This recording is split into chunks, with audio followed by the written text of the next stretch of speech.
मंत्री जी 2020 में इसका शिलान्यास किया गया और वर्तमान में 2023 चल रहा है और इसमें मात्र 15 से 20% कार्य अभी तक हो सका है।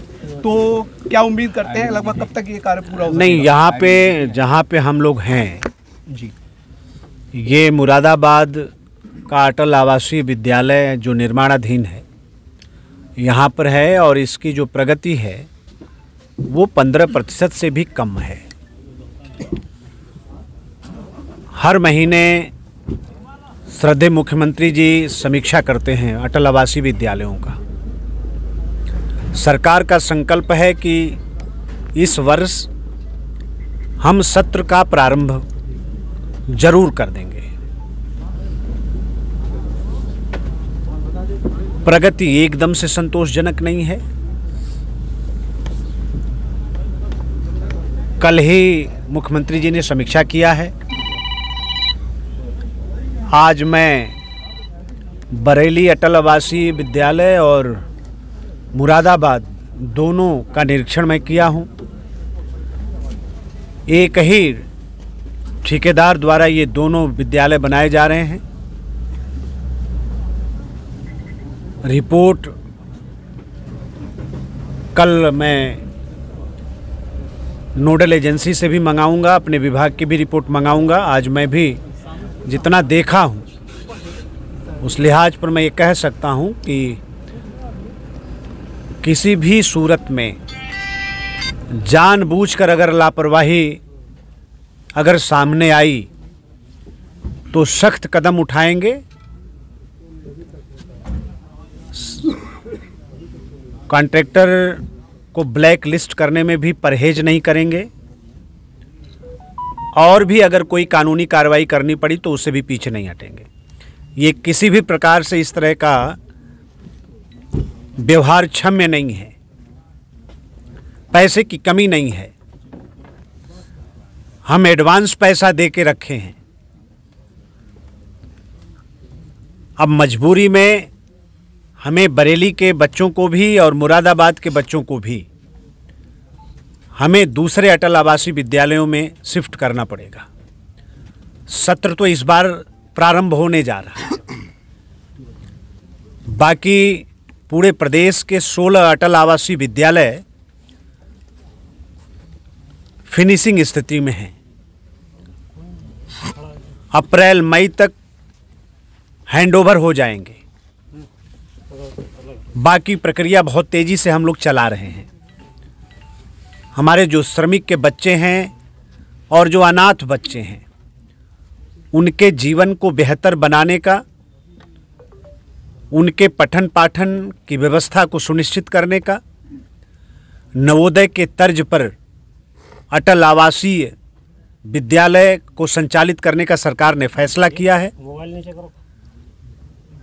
और इसको हम पूरा करके रहेंगे। इसको जिस अटल आवासीय विद्यालय को संचालित करने का काम सरकार कर रही है वो पूरे देश में अपने तरीके का श्रमिकों के जीवन को बदलने का एक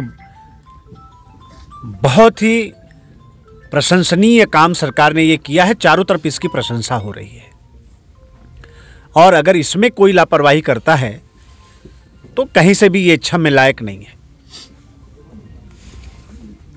बाकी सत्र हम समय से चलाएंगे।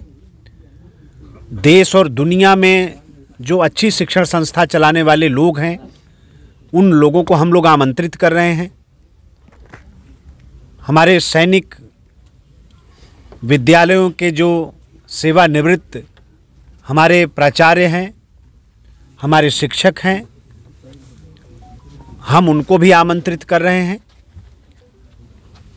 सब मिलाकर हम ये कह सकते हैं कि श्रमिक के जीवन में आने वाले वक्त में, अभी तो पहला सेशन हम लेंगे तो 80 बच्चों का दाखिला होगा।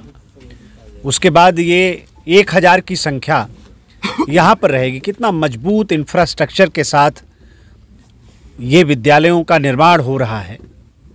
1250 करोड़ पूरे प्रदेश में सरकार खर्चा कर रही है इस पर। सरकार की बहुत ही महत्वाकांक्षी योजना है श्रद्धेय मुख्यमंत्री जी की महत्वाकांक्षी योजना है।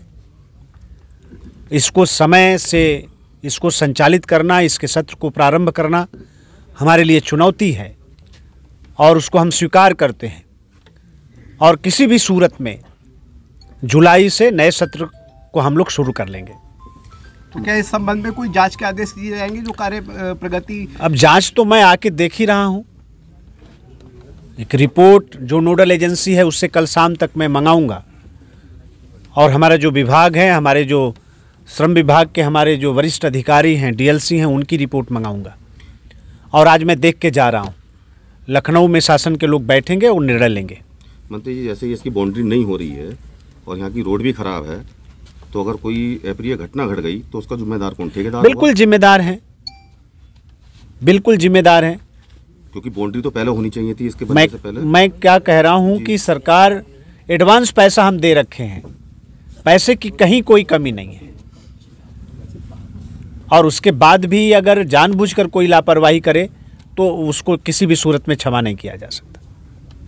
बहुत धन्यवाद। एक सवाल और मंत्री जी, कानपुर देहात में सरकार, अभी हमने देखा कि एक बड़ी अप्रिय घटना घटी जिसमें एक पुत्री और उसकी मां दोनों जलकर के मर गईं, जिसके द्वारा सरकार में जब जांच के आदेश दिए गए तो जिस एफआईआर में एसडीएम स्तर के अधिकारी नामजद आरोपी हैं उसकी जांच एडीएम स्तर के अधिकारी से कराई जा रही है। क्या आपको नहीं लगता इस संबंध में शासन के बड़े स्तर से जांच होनी चाहिए थी? नहीं, देखिए, सरकार ने, घटना दुखद है, हम सब लोग मर्माहत हैं।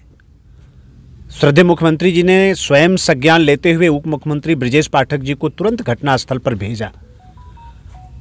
वहाँ के उप जिलाधिकारी के खिलाफ, थाना से संबंधित जो लोग शामिल रहे उनके खिलाफ, लेखपाल के खिलाफ तुरंत उचित धाराओं में एफआईआर लिख के उनके खिलाफ कार्रवाई सुनिश्चित की गई है। और आगे बहुत ही स्पष्टता के साथ कल सरकार ने प्रेस के सामने भी, पूरे प्रदेश के सामने भी ये बात स्पष्ट कर दी है कि चाहे किसी भी कुर्सी पर बैठा कोई व्यक्ति हो, जिसकी भी लापरवाही सामने आएगी उसके खिलाफ भी वही कार्रवाई होगी जो अब तक वहाँ हुई है। तो कहीं से भी सरकार, चाहे कोई गुंडा माफिया हो, चाहे कोई सरकारी पद पर ही बैठा कोई व्यक्ति क्यों न हो, अगर कहीं से किसी गरीब, किसी मजदूर, किसी श्रमिक, किसी कमज़ोर आदमी को अगर किसी के द्वारा अगर किसी भी प्रकार का अगर तकलीफ या कष्ट दिया जाएगा तो ऐसे लोगों के खिलाफ सरकार कार्रवाई करने में हिचकेगी नहीं। अच्छा मंत्री जी, एक क्वेश्चन और था मेरा।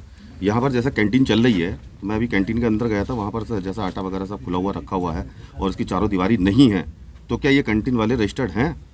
क्या इन्होंने खाद्य विभाग से लाइसेंस ले रखा है? अगर कल को कोई चीज़ अगर घटना घटती है तो उसका जिम्मेदार कौन है? नहीं, यहाँ जो हमारे श्रमिक रहते हैं वो अपनी व्यवस्था अपने भी करते हैं और जो ठेकेदार काम कर रहे होंगे उनको अपना किचन चलाने के लिए कहा गया।